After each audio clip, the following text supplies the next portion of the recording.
네, 오늘 말씀 보시겠습니다. 오늘 은혜 받으실 기록된 하나님의 말씀은 스가랴 9장 후반부죠. 9절에서 17절까지 보겠습니다. 구약성서 1320쪽에 있습니다. 스가랴서 9장 9절에서 17절 말씀 봅니다. 네, 저하고 여러분이 한 절씩 교독하겠습니다. 스가랴서 9장 9절에서 17절입니다. 시온에 따라 크게 기뻐할지어다. 예루살렘에 따라 즐거이 부를지어다. 보라, 내 왕이 내게 임하시나니 그는 공의로우시며 구원을 베푸시며 겸손하여서 나귀를 타시나니 나귀의 작은 것 곧 나귀 새끼니라. 내가 에브라임의 병거와 예루살렘의 말을 끊겠고 전쟁하는 활도 끊으리니 그가 이방 사람에게 화평을 전할 것이요 통치는 바다에서 바다까지 이르고 유브라데 강에서 땅 끝까지 이르리라. 또 너로 말할진대 내 언약의 피로 말미암아 내가 내 갇힌 자들의 물없는 궁덩이에서 놓았나니 갇혀 있으나 소망을 품은 자들아 너희는 요새로 돌아올지니라. 내가 오늘도 이르노라. 내가 내게 갑절이나 갚을 것이라. 내가 유다를 당긴 활로 삼고 에브라임을 끼운 화살을 삼았으니 시온아 내가 내 자식들을 일으켜 헬라 자식들을 치게 하며 너를 용사의 칼과 같게 하리라. 여호와께서 그들 위에 나타나서 그들의 화살을 번개같이 쏘아내실 것이며 주 여호와께서 나팔을 불게 하시며 남방 회오리 바람을 타고 가실 것이라. 만군의 여호와께서 그들을 호위하시리니 그들이 원수를 삼키며 물맷돌을 밟을 것이며 그들이 피를 마시고 즐거이 부르기를 술 취한 것 같이 할 것인즉 피가 가득한 동이와도 같고 피 묻은 제단 모퉁이와도 같을 것이라.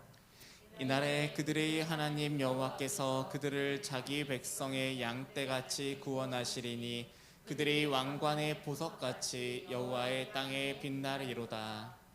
함께 읽겠습니다. 그의 형통함과 그의 아름다움이 어찌 큰지 곡식은 청년을 새 포도주는 처녀를 강건하게 하리라. 하나님 말씀입니다. 아멘. 네, 우리 스가랴서 9장 9절에서 17절까지 함께 읽었습니다. 우리 그 내용 중심으로 내 기도보다 약속을 품는 자, 내 기대보다 약속을 품는 자라는 제목으로 우리 함께 은혜 나누겠습니다. 우리 스가랴서 1장에서 8장까지는 어떤 때였다 그랬습니까? 우리 성전을 2차로 재건하는 그때에 쓰여지고 또 선포되었던 말씀을 묶은 것이 1장에서 8장까지였습니다. 우리 지난 시간부터 스가랴서 9장으로 넘어왔는데 9장에서 우리 마지막 뒷장까지는 성전을 재건한 다음에 한 40년이 흘러간 후라 그랬습니다. 그러니까 성전 재건하고 익숙해지고 이제 더 이상 성전을 봐도 별 감동이 없는 거죠. 뭐 지은 지 벌써 40년이나 되었는데 그때 선포된 말씀이 우리 9장부터의 말씀입니다. 바벨론에서 포로로 있다가 돌아온 백성들은 성전을 재건하면서 힘들게 그 하나하나를 돌덩이를 쌓아가면서 큰 기대감이 있었습니다.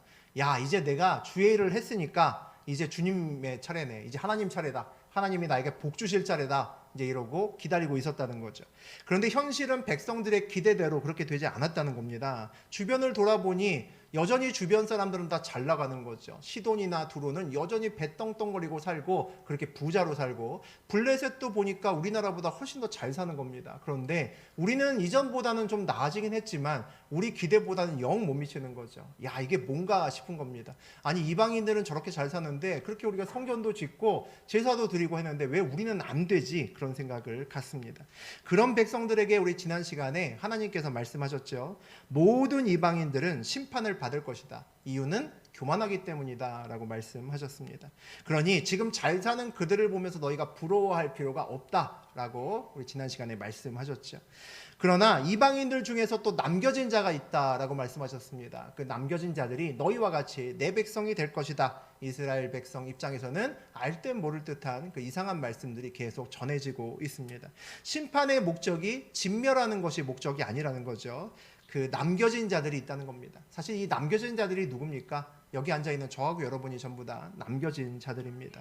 우리들이 잘나서 의롭고 선해서가 아니라 우리가 얼마나 사실 교만한 존재였습니까? 하나님 몰랐을 때 얼마나 나 잘난 맛에 살았습니까? 우리를 하나님께서 긴 터널을 지내 보내시고 하나님이 살아계심을 우리에게 알려주시고 이 자리에 앉혀 놓으셨다고 생각합니다. 고난의 시간 동안에 우리는 하나님을 발견하죠. 야, 하나님이 진짜 살아계시네 라는 것을 느낍니다. 그리고 그 시간에 나의 하나님을 발견하고 그제서야 하나님을 찬양하고 기도할 수 있는 믿음이라는 것이 무엇인지 알게 됩니다. 아마 그 시간이 없었다면 오늘날의 나도 없지 않았을까라는 생각이 듭니다. 저도 그런 생각이 드니까 이 자리에 앉아있는 다른 분들도 비슷하실 것 같습니다. 이방인의 형통을 부러워하던 백성들에게 오늘 하나님께서 약속의 말씀을 주십니다. 그 약속의 말씀을 한번 읽어보죠. 우리 9절과 10절 먼저 읽습니다. 시온에 따라 크게 기뻐할지어다. 예루살렘에 따라 즐거이 부를지어다. 보라, 내 왕이 내게 임하시나니 그는 공의로우시며 구원을 베푸시며 겸손하여서 나귀를 타시나니 나귀의 작은 것 곧 나귀 새끼니라. 내가 에브라임의 병거와 예루살렘의 말을 끊겠고 전쟁하는 활도 끊으리니 그가 이방 사람에게 화평을 전할 것이요 그의 통치는 바다에서 바다까지 이루고 유브라데 강에서 땅끝까지 이르니라. 하나님의 백성으로서 누릴 수 있는 가장 큰 특권은 하나님의 약속을 받는다는 겁니다. 하나님의 약속을 누가 받느냐 보니까 시온에 따라라고 부르고 예루살렘에 따라라고 부릅니다. 전통적으로 예루살렘에 있는 이스라엘 백성들을 부르는 호칭입니다. 예루살렘의 딸, 시온의 딸이라고 부르죠. 우리 성경에서는 하나님이 시온과의 관계를 어떻게 보통 설정을 하냐면 시온이 아내고 그리고 예루살렘이 아내고 하나님은 남편이라고 해석될 때가 많습니다. 그러니까 그 딸이라고 하는 것은 하나님과 결혼의 관계, 언약의 관계로 묶여져 있다는 거죠. 우리가 누구를 사랑하고 누구를 사랑해서 그와 함께 결혼하게 되면 내가 평생 당신과 함께하고 평생 당신을 죽을 때까지 지켜주겠습니다 라고 서로 약속하는 겁니다. 그 약속을 하나님과 이스라엘 백성 사이에 했다는 거죠. 그래서 그들이 멀리 쫓겨갔다가 불순종해서 약속을 스스로 파기해서 멀리 바벨론 애굽으로 쫓겨가서 포로 생활했다가 이제 어디로 돌아왔습니까? 약속의 땅, 자기 자리로 돌아왔습니다. 자기 자리로 돌아왔더니 하나님이 그들을 부르는 호칭이 바뀌었습니다. 이제 남의 관계에서 다시 자녀의 관계로, 남의 관계에서 다시 혼인 관계로 들어왔다는 거죠. 그러니까 시온의 딸, 예루살렘의 딸이라고 이제 부릅니다. 그리고 이제 하나님께서 너에게 약속하셨던 그 사랑의 언약을 기억하라라고 말씀하십니다. 내가 언약의 자리에 있구나. 내가 돌아와서 하나님과의 원래 우리의 사랑의 언약의 관계로 묶여 있구나라는 것을 알면 같은 상황인데 똑같은 상황인데 어제와 오늘이 다름이 없는데 그 상황 속에서 다른 것들이 보이기 시작합니다. 그 이유는 우리의 눈이 바뀌었기 때문이고 우리의 마음이 바뀌었기 때문입니다. 하나님과 나 사이의 관계가 명확해지면 우리의 눈이 열립니다. 믿음의 눈이란 게 열리죠. 믿음의 눈이란 것이 열리면 내 삶 속에서 하나님의 움직임이 보이기 시작합니다. 우리가 믿음의 눈을 부릅뜨고 우리 환경을 보면 하나님이 이끌어 가시는 하나님의 손이 느껴진다는 거죠. 하나님이 조금씩 더 또렷하게 보여지기 시작합니다. 하나님이 오늘 구체적인 약속을 주시기 전에 뭐라고 먼저 얘기합니까? 시온에 따라, 예루살렘에 따라 라고 부른 다음에 기뻐해라 부릅니다. 즐거이 부르라, 찬양 부르라는 거죠. 기뻐해라, 찬양하라고 먼저 부릅니다. 이게 무슨 얘기일까요? 먼저 믿음을 가지라는 거죠. 우리는 하나님의 약속이 다 이루어진 다음에 주판을 튕겨보고 내가 얼마나 고생했나 금액으로 환산해보고 내가 지금 얼마나 받았나 주판을 튀겨보며 계산기를 두드려보면서 야 남는 장사했네 그제서야 박수치는 사람이 아닙니다. 우리가 나중에 하나님의 약속을 받은 다음에 현실에서 이루어진 다음에 그것 보고 박수친다면 그건 믿음이 아니죠. 현실을 사는 일반 하나님과 상관없이 사는 사람과 똑같습니다. 같은 거죠. 하나님의 사람으로 산다는 것은 약속을 받아도 기쁜 삶을 사는 겁니다. 더 나아가서 당장 약속이 주어지지 않아도 내 마음에 기쁨이 사라지지 않는 이상한 삶을 사는 것이 하나님 백성의 삶입니다. 그것을 우리가 믿음이라고 부르고 그것을 신뢰함이라고 부릅니다. 하나님으로 인해서 먼저 기뻐하라는 겁니다. 약속을 받기 전에 하나님 때문에 먼저 기쁠 수 있느냐 그것을 보이라는 거죠. 뭘 보이라는 겁니까? 네 마음속에 있는 믿음을 보이라는 겁니다. 먼저 그 복을 받고 하나님의 사명을 감당할 수 있을 만한 마음이 되는지를 먼저 보이라는 거죠. 왜 그렇게 이야기하실까요? 믿음이 있어야 약속을 살면서 누릴 수 있습니다. 하나님께서 우리에게 주고 싶은 것이 많은데 내가 그에 합당한 믿음을 갖고 있어야 그것이 정말 복이 됩니다.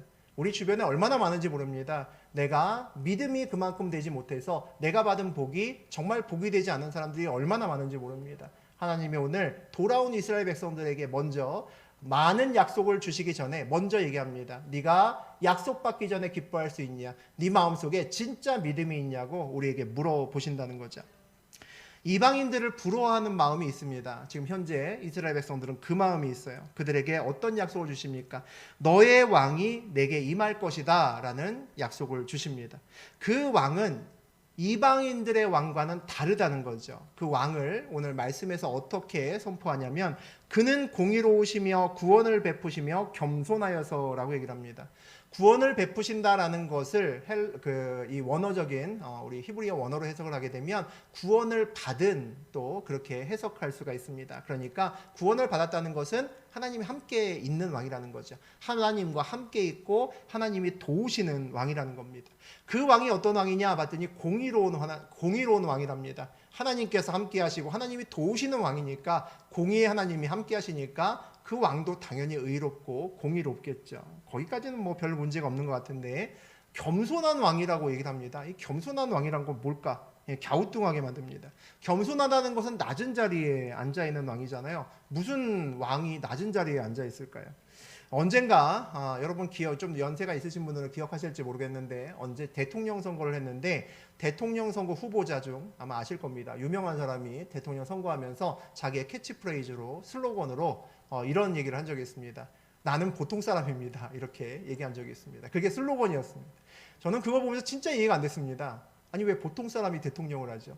우리가 대통령하면 안 되잖아요. 대통령은 탁월한 사람이 하는 겁니다. 한 단체의 한 공동체의 리더가 되려면 탁월함이 있어야지 그 공동체를 이끌어갈 수가 있죠. 평범하고 아무것도 아닌 사람이 올라가서 대통령하면 그 나라 말아먹자는 거죠. 그런데 그 당시에 보통 사람이라는 것이 먹혀서 그 사람이 대통령이 됐던 그런 때가 있었습니다. 그런데 하나님께서 오늘 겸손한 왕이라고 부릅니다. 그런데 그 겸손한 정도가 우리가 볼 때는 도가 넘었다라는 생각이 듭니다. 나귀를 타고 오신답니다. 그것도 그냥 나귀가 아니라 힘 좋은 나귀가 아니라 어린 나귀를 타고 오신대요. 백성들이 원하는 왕은 힘센 이방들을 때려줄 수 있는 왕입니다. 그런 메시아를 원하고 있습니다. 그런데 어린 나귀를 타고 온답니다. 어린 나귀는 전쟁에 안 나가는 나귀죠. 전쟁하고는 아주 거리가 먼 어린 나귀를 타고 온답니다. 옛날에 한때 이스라엘 백성들은 나귀를 타고 다녔습니다. 아주 높은 사람들이 나귀를 타고 다녔습니다. 우리가 수요일 날 사무엘서를 읽는데 사무엘서의 사울이나 다윗 때를 보게 되면 왕자들도 나귀를 타고 다니고 왕도 나귀를 타고 다닙니다. 그때는 그 당시에 이스라엘의 나귀가 가장 힘이 좋고 빠르게 이동할 수 있는 수단이었기 때문에 그렇습니다. 그건 아주 옛날 얘기고 이미 그때보다 훨씬 더 많은 시간이 흐른 거죠. 그러니까 지금은 말을 타고 다닙니다. 전쟁을 나갈 때도 나귀보다 힘 좋고 빨리 달리는 말을 타고 다니죠. 그러니까 이스라엘 백성들은 누구나 왕을 기다릴 때 번쩍이는 칼과 창을 휘두르면서 말을 타고 멋있게 나타나서 이렇게 내가 너희를 구원하러 왔다 이런 왕을 원한다는 거죠. 그런데 그렇지 않다는 겁니다. 요즘에 평민이나 타고 다니고 짐 실을 때나 그렇게 타고 다니는 짐이나 실는 그런 나귀를 타고 그것도 어린 나귀를 타고 메시아가 너희 왕이 온다라는 거죠. 아니 구원자가 왜 어린 나귀를 타고 오지? 내가 잘못 들은 거 아닐까? 그런 생각이 들겠죠. 하나님께 응답을 받았는데 이상하다. 내가 잘못 들은 거 아닌가? 이런 생각이 든다는 겁니다. 응답을 받았는데 이거 혹시 혹 때려다 혹 붙이는 거 아닌가? 이런 생각이 들 수 있다는 거죠. 여러분의 응답도 혹시 그렇지 않은지 모르겠습니다. 오늘 뭐라고 또 얘기를 하시냐면 내가 에브라임의 병거와 예루살렘의 말을 끊겠고 전쟁하는 활도 끊으리니 이건 또 무슨 말입니까? 어린 나귀를 타고 오는 것도 참 이해되지 않는데 우리는 전쟁해야 되고 이방인과 싸워 이겨야 되는데 그 어린 나귀를 타고 온 우리의 메시아가 하나님이 보내신 왕이 이스라엘의 탱크도 없애고 말도 없앤답니다. 국방비를 대폭 삭감해서 열심히 병사를 키우지 않는다는 겁니다. 전쟁하는 심지어 활도 끊어버린다라고 그렇게 말씀하신다는 거죠. 백성들이 원하는 전쟁 안 해 그렇게 말씀하시는 겁니다. 야 이거 어떡하죠? 응답을 구했는데 전혀 다른 응답이 오고 있습니다. 더 보죠. 그가 이방 사람에게 화평을 전할 것이요 그의 통치는 바다에서 바다까지 이르르고 유브라데 강에서 땅끝까지 이르리라. 하나님의 통치가 세상 끝까지 이른다라고 하는 것은 좋은 겁니다. 이스라엘 백성도 바라는 거죠. 그런데 그가 이방 사람들에게 화평을 준다는 것은 이스라엘 백성들의 생각과는 전혀 다른 얘기입니다. 아니 이방 사람들과 전쟁을 해야 될 판에 왜 그들과 평화를 외치고 지금 이 상황에 우리가 더 약한 상황에 무슨 화평을 외친다는 것인가? 그러면 새로운 왕은 오늘날로 치면 간디 같은 사람인가? 이런 생각이 든다는 거죠. 비폭력, 무저항주의를 외치는 간디가 우리의 예수와 같은 사람인가? 라는 겁니다. 아무리 해도 이해할 수가 없습니다.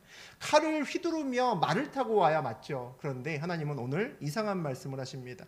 전쟁을 그만두게 하고 화평을 전하는 메시아를 내가 보낼 것이다 라고 말씀하신다는 거죠. 하나님께서 이스라엘 백성들의 기대와는 다른 약속 주시겠다는 겁니다. 그러면 뭐가 문제가 되겠습니까? 내 기대를 품느냐, 하나님 약속을 품느냐의 갈림길에서 서게 된다는 거죠. 우리가 하나님의 백성으로 산다는 것은 응답을 받는 것도 중요하지만 그 응답이 대부분은 우리의 기대와 다릅니다. 우리의 기대와 다른 하나님 응답을 받을 때 내 기대를 품고 사느냐, 아니면 하나님의 말씀과 약속을 붙들고 사느냐에 따라 우리의 인생길이 바뀝니다. 하나님이 약속을 주신다는 것은 우리의 기대와 다른 방법으로 우리를 이끌어 가신다는 거죠. 그러니까 믿음이 없으면 약속을 받아도 걷지 못합니다. 그래서 이 약속을 주기 전에 하나님이 뭐라고 먼저 말씀하십니까? 기뻐해라고 말씀하십니다. 아무것도 없는 이 상황에서 너보다 이방인이 더 잘 살고 더 힘 있는데 너 이 자리에서 나 때문에 기뻐할 수 있는지를 먼저 물으십니다. 그래야 그 메시아가 왔을 때, 그 메시아가 나의 길을 인도할 때 기쁨으로 그 길을 걸어갈 수 있기 때문이죠. 11절과 12절 보겠습니다. 또 너로 말할진대 내 언약의 피로 말미암아 내가 내 갇힌 자들을 물 없는 궁덩이에 놓았나니 갇혀 있으나 소망을 품은 자들아 너희는 요새로 돌아올지니라. 내가 오늘도 이르노라 내가 내게 갑절이나 갚을 것이라. 하나님께서 약속하셨습니다. 뭐라고 또 약속을 하시냐면 그의 백성들을 물 없는 구덩이에서 건져내신다 라고 약속하십니다. 물 없는 구덩이에서 건져내신다라고 말씀하시죠. 이스라엘 나중에 우리가 이제 성지순례 가게 되면 물 없는 웅덩이가 뭔지 이제 보게 됩니다. 보게 되는데 이스라엘은 물이 굉장히 귀한 곳이거든요. 그러니까 비가 내고 이럴 때 물을 잘 이렇게 저장해 놓지 않으면 그 건조한 때에 물을 얻을 수가 없습니다. 그러니까 그들이 웅덩이를 파고 거기에 역청을 바르고 잘 메꾸어서 거기에 물을 보관해 놓습니다. 그런데 우리 집에서도 알지만 어디 비가 샌다. 그럼 그거 잡기 진짜 힘들죠. 다 뜯어내야 됩니다. 누수는 잡기 힘든 겁니다. 열심히 물 웅덩이를 이 구덩이를 만들어 놨는데 물을 채우고 나중에 뚜껑을 딱 열어보니까 물이 사라진 겁니다. 아 이거 어떡하지? 그럼 어떻게 됩니까? 그 웅덩이는 버려야 되는 웅덩이가 되는 거죠. 구덩이는 의미가 없습니다. 아 이거 물 새는 웅덩이구나. 그게 물 없는 구덩이입니다. 소망이 없다는 거죠. 물이 없는 웅덩이는 물을 부어도 물을 머금지 못합니다. 그러니까 소망이 없고 생명이 없는 구덩이가 됩니다. 그 구덩이에 갇혀있다라는 말은 무슨 얘기일까요? 생명이 없는 곳에 갇혀있고 나 스스로는 빠져나올 수 없는 구덩이에 갇힌 상태를 얘기합니다. 오늘 이스라엘 백성들의 상태를 예로 들면 그들의 의지와 상관없이 바벨론으로 끌려가고 그들의 의지와 상관없이 애굽으로 끌려갔습니다. 그 소망이 없고 아무것도 자기들이 할 수 없고 무언가를 꿈꿀 수도 없고 열심히 공부해도 성공할 수 없고 열심히 일해도 돈을 벌 수 없는 그 상황을 얘기합니다. 그 상황에 있는 그들을 하나님께서 그 포로 생활에서 끄집어 내겠다. 너희를 해방시켜 주겠다라고 말씀하십니다. 그리고 그 해방의 소식이 실제로 들려지고 일부는 벌써 예루살렘으로 와서 있죠. 그런데 해방된 사람들 중에 꽤나 많은 사람들이 아직 안 돌아오는 겁니다. 왜 안 들어올까요? 왜 다시 예루살렘으로 돌아오지 않을까요? 우리가 그 당시의 때로 가보면 이해가 됩니다. 돌아가 봐야 별거 없기 때문입니다. 예루살렘으로 돌아가 봐야 그곳은 이미 우리 조상들의 성경책에 기록되어 있는 젖과 꿀이 흐르는 땅이 이미 아닌 지 오래됐기 때문입니다. 그러니까 가고 싶지 않은 거죠. 이마트나 홈플이 없는 것은 물론이요. 로켓 배송도 안 오는 그런 땅이 되었습니다. 이곳으로 뭔가를 시키려면 도서산간 지역이라 추가 요금을 더 내야 배송이 된다는 거죠. 그런 지역에 누가 가겠습니까? 학군도 안 좋아서 애들 그곳에 가면 좋은 대학 가기도 글렀습니다. 누가 가겠습니까? 가기 싫다는 거죠. 그곳에 자발적으로 가야 되는 이유가 1도 없다는 겁니다. 어떤 사람이 이 상황에서 이 예루살렘 오지로 돌아올까요? 이 도서산간 지역으로 누가 올까요? 보니까 너희는 요새로 돌아올지라 라고 되어 있습니다. 예루살렘을 요새라고 믿는 사람들은 예루살렘으로 돌아옵니다. 예루살렘에 하나님이 계시고 하나님이 당신의 백성을 지키신다라는 것을 믿는 사람은 그 도서산간 지역으로 오지로 올 수 있습니다. 또 어떤 사람들이 예루살렘으로 돌아올 수 있나? 오늘 말씀을 봤더니 갇혀 있으나 소망을 품은 자들이라고 되어 있습니다. 몸은 갇혀 있어도 소망은 갇혀 있지 않은 사람들이 그 땅으로 돌아옵니다. 상황과 상관없이 늘 뜨거운 소망을 품을 수 있는 사람이 그 땅으로 돌아온다는 거죠. 하나님을 몰랐을 때는 하나님을 너무 열심히 믿는 것은 맹신이라고 생각했습니다. 적당히 믿어야 한다라고 생각했죠. 아니, 저 상황에서 지금 저렇게 힘든 상황에서 왜 교회 가서 기도하나라고 그렇게 쳐다봤던 그런 때가 있었습니다. 저 상황에서 무슨 예배를 드려야 되나? 지금 조금이라도 더 일하고 다른 걸 해야지 라는 생각을 할 때가 있었습니다. 새벽 예배 드리는 사람 보면 진짜 이해가 안 됐습니다. 아니, 그 시간에 잠을 자야 맑은 정신으로 일을 하지, 저 시간에 일어나서 무슨 일을 한다고 저 시간에 가서 일을 하는 것도 아니고 예배를 드리나? 내가 저 시간에 일어나서 헬스장 가서 뛴다 그러면 건강해지고 좋으니까 이해를 하지만 저 시간에 가서 왜 예배를 드리나 이해할 수 없었던 그런 때가 있었습니다. 이해하고 못하고는 단 하나 차이입니다. 하나님이 살아계시는 것을 아는 사람과 모르는 사람의 차이죠. 믿음이 크냐 작냐, 우리 교회에서 그런 얘기 많이 합니다. 아, 저 사람은 믿음이 크고 저 사람은 믿음이 작고, 나의 믿음은 무게를 달아보면 저 사람과 이 사람 사이쯤 되겠다, 뭐 이렇게 우리 스스로 평가하기도 합니다. 근데 신앙생활을 계속 해나가면서 누구의 믿음이 더 크냐 적냐가 아니라 믿음이 있냐 없냐가 정말 중요하다라는 생각이 더 많이 듭니다. 때로 살면서 야, 저 사람은 참 믿음이 좋아서 좋겠다, 저 사람은 참 믿음이 커서 좋겠다, 저도 그러고 살았는데 막상 고난 중에 들어가고 그 고난을 겪고 지나가다 보니까 야, 이 고난을 지나간다는 것이 이게 내 믿음이 큰다고 지나가는 게 아니구나라는 것을 알게 됩니다. 하나님만이 정답이구나라고 생각하고 그냥 하나님만 붙들고 어찌어찌 그냥 버텼다고 생각했는데 시간이 지나 보니 고난의 터널이 지나가 있었음을 보게 된다는 거죠. 갇혀 있는데, 꽉 막혀 있는데 이상하게 누군가가 내 마음속에 소망을 부어주는 것이 느껴지는 때가 있습니다. 참 맥락 없는 소망이죠. 설명할 수 없는 소망이 내 마음속에 부어지는 때가 있습니다. 야, 이 소망을 어떻게 누가 부어줄까? 내 상황에 어떻게 웃을 수 있을까? 그런데 웃음이 터지는 순간이 있습니다.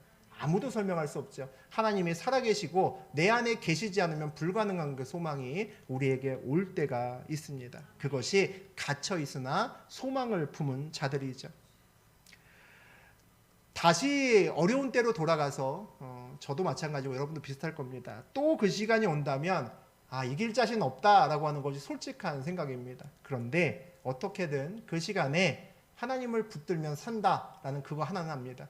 그게 보통 소망을 가지고 고난의 시간을 버텼던 사람들이 공통적으로 느끼는 것입니다. 옛날에 평신도일 때 고난과 역경을 이기고 사업도 크게 하시는 장로님 한 분이 계셨습니다. 그분에게 어떤 사람이 제 옆에 친한 분이 한번 물어봤습니다. 어떻게 이렇게 힘든 일 잘 이겨내시고 이렇게 멋진 아주 근사한 사업체를 이루면서 성공하셨냐고, 좀 비법이 뭐냐고 그렇게 물어보셨습니다. 그 장로님이 그냥 열심히 예배 드리고 11조 드리고 신앙생활 열심히 하고 기도 자리에 애쓰려고 정말 애썼더니 이렇게 됐다고 그냥 그렇게 얘기했습니다. 그러니까 삐졌습니다. 분명히 뭔가 있는데 안 알려주는구나, 자기만 잘 살라고 하는구나, 이렇게 생각했다는 거죠. 저도 그 이야기를 전해 들었는데 너무 평범한 겁니다. 특별한 내용이 전혀 없는 거죠. 저도 너무 평범해서 이것 좀 말고 다른 거 있지 않나? 저도 그런 생각을 한 적이 있었습니다. 그런데 나이가 좀 먹고 어려움을 지나다 보니 조금은 그 말이 무슨 뜻인지 이제 좀 알 것 같습니다. 만약에 하나님 없이 내 힘으로 무언가를 이긴 사람에게 동일한 그 시험에 앞에 서 있는 사람이 물으면 아마 특별한 노하우와 비법을 알려줄 겁니다. 그 비법을 알려주는 것들 여러분 보시면 유튜브나 많이 있습니다. 나에게 얼마를 돈을 주면 내가 이 비법을 알려줄 테니까 나에게 얼마를 투자하면 너가 50만 원 투자하면은 1년 안에 1000만 원 될 거고 한 10년쯤 투자하면 10억 될 거야. 이렇게 꼬시는 전단지를 뿌리는 사람들이 많이 있습니다. 그 사람들이 무슨 얘기하는 겁니까? 내가 어려웠던 너와 같은 똑같은 상황에서 이렇게 했더니 이렇게 부자 됐어 라고 하는 겁니다. 자기만의 특별한 노하우가 있다는 거죠. 그러니까 돈을 주면 내가 그 비법, 노하우를 가르쳐 주겠다는 겁니다. 그런데 하나님 때문에 내 인생이 피고 하나님 때문에 내 인생에 뭔가 성공이 이룬 사람들은 그 사람에게 물어도 할 말이 별로 없습니다. 비법과 노하우가 나에게 있는 것이 아니기 때문입니다. 뭐만 얘기할 수 있겠습니까? 하나님 붙들면 되더라. 하나님이 시키는 대로 했다. 내가 기도할 때 응답받으면서 했다. 그거 외에는 이야기할 것이 없다는 거죠. 어려움을 지나고 보면 사실 내가 하나님을 꽉 붙은 것 같은데 지나보면 압니다. 하나님이 나를 얼마나 꽉 붙들고 안고 계셨는지를 알게 된다는 거죠. 그래서 저는 처음에 먼저 하나님께 내 손을 붙들어서 하나님의 손이라도 발가락이라도 잡는 것이 저는 믿음이라고 생각합니다. 일단 하나님의 무엇이라도 내가 잡으면 그 다음부터는 하나님께서 강하게 나를 붙들고 이끌어 가신다는 것을 알기 때문입니다. 처음에 주님을 붙드는 것이 믿음이라는 거죠. 예루살렘이 요새라고 믿고 갇혀 있으나 소망을 품는 자들만 누릴 수 있는 것이 있습니다. 뭘까요? 주어지는 미래의 약속을 오늘 누릴 수 있습니다. 오늘 뭐라고 하십니까? 내가 오늘도 이르노라. 내가 내게 갑절이나 갚을 것이라. 하나님이 약속하십니다. 먼 미래에 네가 갑절이나 받을 것이다. 그런데 그것을 오늘 이룹니다. 왜 오늘 이룹니까? 그때 이루어질 때 얘기하면 그만인 것을. 왜 오늘 이룹니까? 네가 오늘 그 말씀을 붙들고 오늘 기쁘게 살라는 겁니다. 네가 약속의 백성이니 약속을 붙들고 오늘 삶의 자리에서 기쁨으로 살아내라는 거죠. 이것이 하나님 나라의 삶입니다. 우리에게 주어지는 하나님의 약속이 있습니다. 근데 그 약속이 진짜 약속인지 거짓말인지 어떻게 합니까? 그 약속을 붙들고 오늘 기쁨으로 살아내면 내가 그 약속이 진짜입니다라고 내가 믿음으로 증거하고 다니는 겁니다.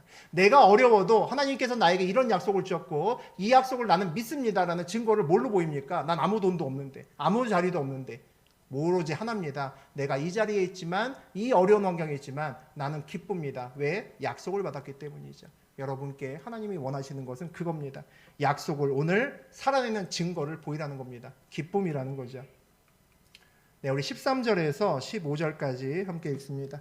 내가 유다를 당긴 활로 삼고 에브라임을 끼운 화살로 삼았으니 시온아 내가 내 자식들을 일으켜 헬라 자식들을 치게 하며 너를 용사의 칼과 같게 하리라. 여호와께서 그들 위에 나타나서 그들의 화살을 번개같이 쏘아내실 것이며 주 여호와께서 나팔을 불게 하시며 남방 회오리바람을 타고 가실 것이라. 만군의 여호와께서 그들을 호위하시리니 그들이 원수를 삼키며 물맷돌을 밟을 것이며 할 것인즉 피가 가득한 동이와도 같고 피 묻은 제단 모퉁이와도 같을 것이라. 하나님께서 갇힌 소망을 갇힌 자, 소망이 없는 자들을 다시 불러 모으시는 이유가 뭘까? 그 이유에 대해서 말씀하십니다. 유다와 에브라임 백성들을 하나님 백성들을 부르셔서 뭐 하신답니까? 헬라를 치려고 하신다는 겁니다. 세상을 심판하러 하신다. 그래서 내가 너희를 불렀다라고 오늘 말씀하시죠. 15절부터 보면 15절에서 뭐 피에 가득한 동이 피 묻은 제단의 비유는 무슨 얘기입니까? 이방인들을 희생 제물처럼 다루시겠다는 겁니다. 다시 말하면 이 싸움은 영적인 싸움이라는 거죠. 이스라엘 백성들을 불러들여서 내가 너희로 하여금 영적인 싸움을 하겠다는 겁니다. 영적인 싸움이라는 것은 하나님의 싸움을 하신다는 거죠. 하나님의 백성이 하나님의 땅으로 돌아와서 해야 되는 일이 있다. 그것은 너희들이 이제 영적 싸움을 해야 된다는 겁니다. 부르심에는 반드시 사명이 있습니다. 하나님께서 저하고 여러분을 부르셨다면 이 자리에 앉혀놓으셨다면 목적이 있다는 겁니다. 목적이 있다는 건 참 아름다운 일이 아닙니까? 하나님이 나를 만드셨는데 그냥 심심해서 만든 게 아니라는 거죠. 취미생활 하면서 그냥 어떤 만들었더니 김성환이 만들어졌다면 슬플 수 있는데 그렇지 않다는 겁니다. 목적이 있어서 쓰실 일이 있어서 만드셨다는 겁니다. 헬라는 세상을 얘기합니다. 그리스죠. 당시에 그리스는 철학이 엄청나게 발달했던 곳입니다. 사람의 지적인 어떤 그 놀이, 향유가 엄청나게 발달했던 곳이 바로 이 그리스죠. 인간이 이제 눈에 보이는 모든 것에 대한 해답을 찾을 수 있다. 뭐로? 내 머리로, 내 사고력으로 모든 해답을 찾을 수 있다라고 얘기하는 것이 철학입니다. 오늘날의 과학이 아마 이전에 그리스에서는 철학이 아니었나 싶습니다. 당시에는 하나님과 같은 신이 있다라는 것이 그러니까 부인할 수 없는 그런 명제였습니다. 아니 뭐 신이 당연히 있지. 아니 하나님 당연히 있지. 누가 그걸 갖고 시비를 거는 사람조차 없었던 때였습니다. 그런데 철학이 발달하면서 물음표들을 이제 찍기 시작합니다. 야 진짜 있어? 이제 이러고 누가 물어봅니다. 야 참신은 누구냐? 왜 신에게 우리가 복종해야 되는데 이전까지는 전부 다 느낌표를 찍고 하나님은 당연히 있는데 우리가 어떻게 그분에게 순종해야 될까? 미치겠네. 내 마음대로 안 되는데 이걸 갖고 고민했는데 어느 날 물음표를 찍기 시작합니다. 하나님이 진짜 있냐? 물어보고 야 왜 순종해야 되는데 순종한다고 복 주냐? 이러고 물음표를 찍기 시작합니다. 그러다가 사람의 삶을 하나님과 이제 구분하기 시작하죠. 분리하기 시작합니다. 당연하다고 여겼던 모든 것에 물음표를 찍기 시작하면 그렇게 됩니다. 우리가 아는 유명한 철학자들, 아리스토텔레스, 플라톤 이런 사람들 전부 다 그리스 시대에서 한자락했던 사람들입니다. 인류가 우리가 처음을 지었던 순간, 죄를 지었던 순간도 마찬가지잖아요. 단 하나의 계명이 있었죠. 동산의 모든 과일 먹을 수 있지만 가운데 있는 동산 중앙에 있는 나무는 먹지 마. 이게 하나님의 단 하나의 계명이었습니다. 아무도 아담과 이브가 그 나무 쳐다볼 필요도 없었고 먹을 과실들 열렸으니까 그것을 우리가 그 사람들이 배반해야겠다는 생각 자체를 할 필요가 없었습니다. 그냥 전제 조건이었죠. 먹지 말래네. 안 먹으면 되지. 볼 필요도 없었는데 어느 날 뱀이 와서 생각을 넣어주죠. 탐심을 넣어줍니다. 야, 동산나무의 과실 다 먹지 말라 그러던 이제 물어봅니다. 야, 하나님같이 될까봐 먹지 말라는 거야. 이렇게 얘기를 합니다. 그러니까 이제 새로운 생각을 하게 되었죠. 이게 철학입니다. 사람이 판단하게 만들고 하나님이 물음표를 찍고 사람이 물음표를 찍고 다니는 거죠. 플라톤이나 아리스토텔레스라고 하던 그런 사람들이 사탄이라는 얘기는 아니지만 사람들에게 이전까지 궁금하지도 여기지도 않았던 그런 문제들에 대해서 물음표를 찍었던 사람임은 분명합니다. 철학이 많이 발전하고 많은 사람들이 결국 결론을 내리죠. 보이지 않는 것은 없는 거구나 라는 결론을 내립니다. 보이지 않는 것은 믿을 수 없는 것이고 허상이구나. 보이지 않는 건 믿으면 안 돼 라고 이야기를 한다는 거죠. 눈에 보이는 것만 진짜야 라고 이야기를 합니다. 그 바탕 속에서 발달했던 것이 이제 과학이죠. 세상 사람들은 과학으로, 또 요즘의 사람들은 특히나 과학으로 눈에 보이는 모든 것을 증명할 수 있을 거라고 생각합니다. 그런데 놀랍게도 연구하면 연구할수록 눈에 보이는 것으로 더 이상 눈에 보이는 것을 설명할 수 없구나라는 것을 알게 됩니다. 그래서 모든 학문들, 화학 마찬가지죠. 제가 전공했던 생물학도 마찬가지고 물리학도 마찬가지고 깊게 들어가면 전부 다 안 보이는 얘기합니다.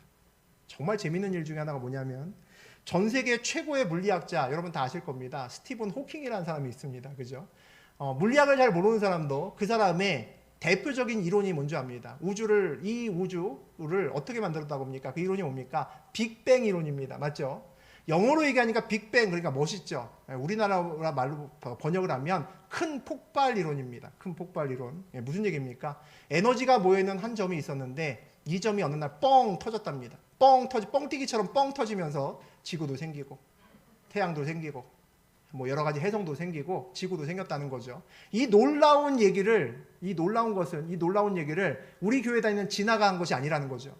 우리 진아가 했으면 잘 모르니까 그럴 법도 하지 라고 생각할 수 있는데 전 세계 가장 유명한 물리학자가 빅뱅 이론이라고 하고 폭발을 통해서 한 점에 모여있던 에너지가 폭발해서 뻥 터지고 나니까 봤더니 은하계도 생기고 저은하계도 생기고 태양도 생겼더라라고 얘기했다는 겁니다. 그런데 더 놀라운 건 그것을 듣고 모두가 박수 친다는 거죠.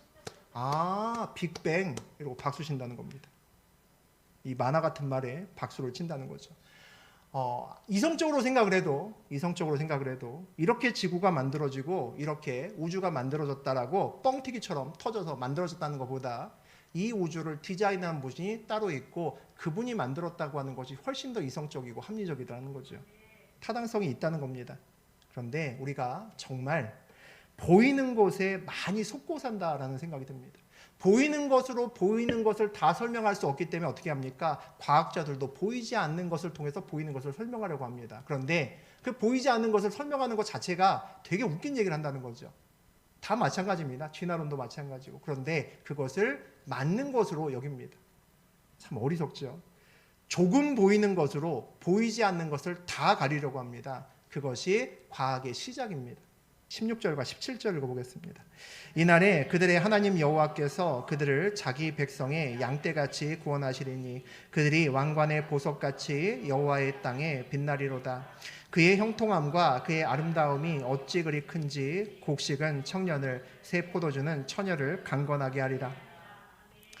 자신의 삶의 자리에서 성전을 짓고 이제는 내 삶이 좀 좋아지겠지? 이제는 좀 잘 살게 되겠지? 하는 기대가 무너진 백성들에게 오늘도 하나님은 말씀을 주십니다. 그리고 하나님의 날에 구원하시고 하나님의 백성은 왕관의 보석같이 하나님의 땅에서 빛날 거다라고 그렇게 약속을 주십니다. 이 약속이 이제 우리의 약속이 돼야 되는 거죠. 이 약속을 들으면 마음이 뛰어야 됩니다. 오늘도 하나님께 기도 제목을 들고 이 밤에 나오신 저하고 여러분들이 있습니다.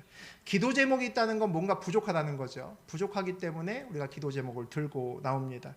무엇이 부족하다고 느껴지는 우리들에게 하나님은 그 부족한 것을 바로 던져주시지 않을 때가 거의 대부분입니다. 보통은 우리의 기도에 하나님이 주시는 것은 약속을 주십니다. 보통 우리의 부족한 부분을 하나님의 약속으로 채우려고 하신다는 거죠. 우리가 돈이 부족하면 돈을 후딱 주셨으면 좋겠습니다. 건강이 부족하면 건강으로 채워주시는 것이 우리는 맞다라고 생각합니다. 그런데 하나님은 돈이 부족해도 약속으로 채우시고 건강이 부족해도 약속으로 채우십니다. 참 이해하기 어려운 부분이라는 거죠. 하나님의 약속은 그래서 어떤 사람에게는 힘이 됩니다. 그런데 하나님의 약속은 다른 사람에게는 하나님의 약속과 내 삶에는 굉장히 거리감이 있구나라는 것을 느껴지고 어깨가 처지는 사람도 있습니다.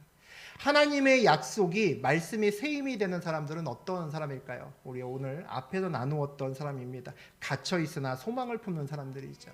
하나님이 나의 요새됩니다 라고 삶에서 고백할 수 있는 사람들입니다. 오늘 선포되는 미래의 약속을 내가 오늘 나의 삶의 자리에서 내가 기쁨으로 살아내겠습니다 라고 말할 수 있는 사람은 그 약속을 기쁨으로 받아들일 수 있습니다. 힘이 된다는 거죠.